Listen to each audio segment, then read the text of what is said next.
Hey friends, welcome to a Halloween edition of Mike Talk. This is Song and Sword. We proclaim Jesus with a song of grace and a sword of truth.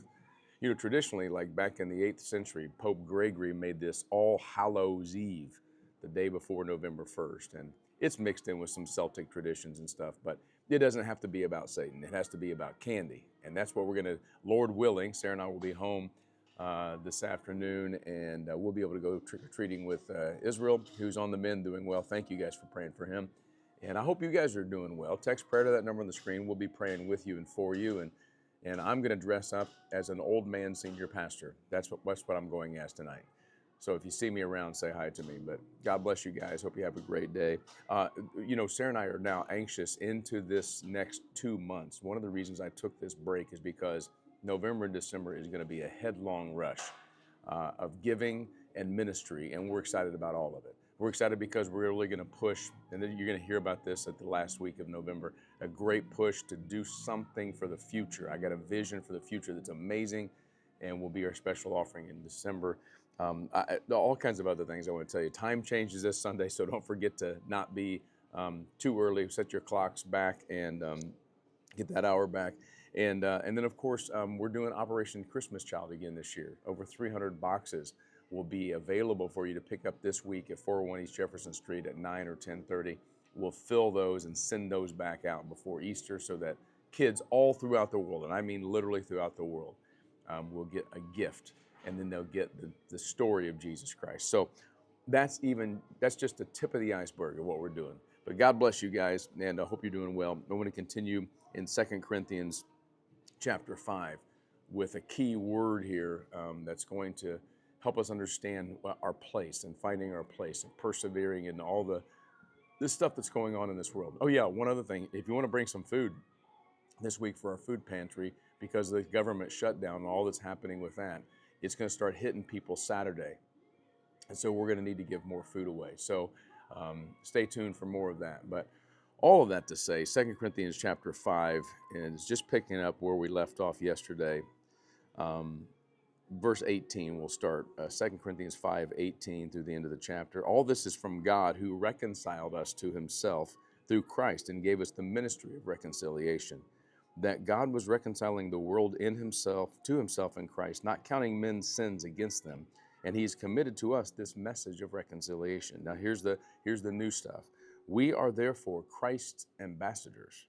As though God were making his appeal through us, we implore you on Christ's behalf, be reconciled to God.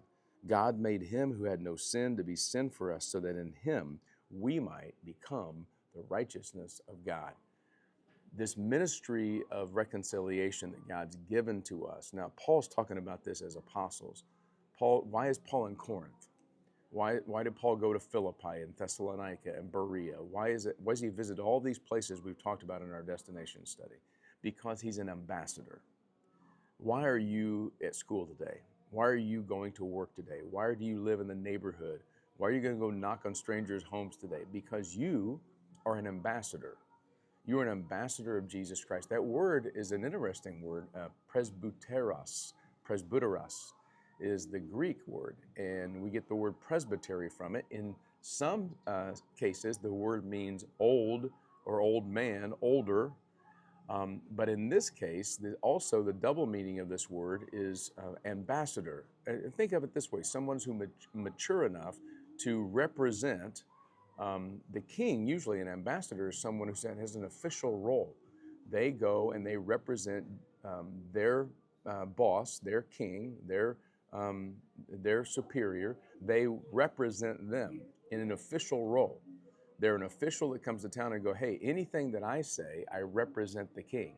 Now, just take this into your spiritual world. Today, wherever you're at, you represent the king. You represent the king in an official way. Well, how can I be an ambassador, you might say, Pastor? How in the world am I worthy to be an ambassador for Christ? Because of what Christ has done for you. See, God made him who had no sin to be sin for us, so that we might become the righteousness of God. And now I'm worthy to stand in his court. I'm worthy to serve the king. And I'm an ambassador for him. But think of that. That changes this day. It changes this day that I don't go into every setting representing me. I don't go into, the store representing just me. Yes, I got stuff to pick up. I got stuff to buy. I don't drive in traffic just to represent me. What I'm doing today is representing Jesus Christ. I'm an ambassador. Um, One of the things that's been fun on this trip is we've been headed to Johnson University and trying to find a youth pastor and talk to people about youth ministry, see if anybody's interested. But I've been thinking about all the nicknames of the old schools. My Johnson Bible College, we were the preachers. That was our mascot, the Johnson Bible College preacher. Lincoln College was the preachers, and Cincinnati Bible College were the Eagles, I believe. KCC, Kentucky Christian College, were the Knights, but Ozark Christian College in Joplin, Missouri, they were the Ambassadors. I always like that. It's a cool name. It's a little bit more creative than preachers.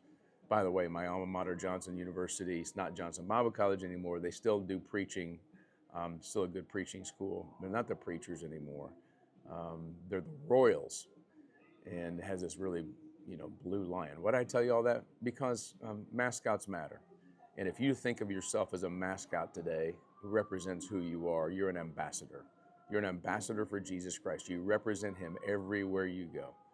And hopefully you can reconcile others to God because you speak for God about Jesus. What do we say? We proclaim Jesus as ambassadors with a song of grace and sword of truth. I hope that blesses you guys today. I hope to see you guys all soon. Make a plan to come to church Sunday. Bring as many visitors as you can because it's a great message. God bless you guys. We'll talk to you soon.